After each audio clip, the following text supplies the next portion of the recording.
خۆپێشاندانەکان لە هەندێک ناوچەی ئێران بەهۆی کەم ئاوی بەردەوامن. حکوومەتیش ئاماری نوێ لەسەر خراپی دۆخی ژینگەی ئێران بڵاو دەکاتەوە کە هەمووی بەهۆی کەم ئاویەوەیە.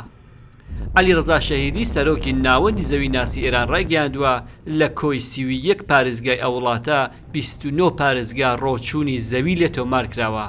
دۆخی پارێزگاکانی ئیسفەهان و تاران لەوانی تر خراپترە. ئێستا لەو دوو پارێزگایە کاریگەریەکانی ڕۆچوونی زەوی بە بیناکانیشەوە دیارە.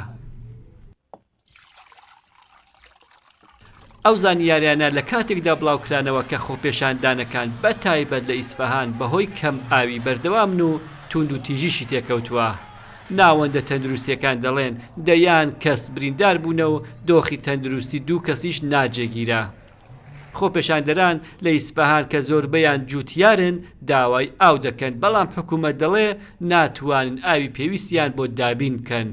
ڕۆژی هەینی پارێزگاری ئیسفەهان ڕایگەیان ئەوان تەنیا بەشی 100 ڕۆژیان ئاو لە بەردەستە، هەر بۆیە ئەولەویەتیان دابینکردنی ئاوی خواردنەوەیە. داوای لە جووتیاران کرد جارێ باس لە ئاو بۆ زەویەکانیان نەکەن.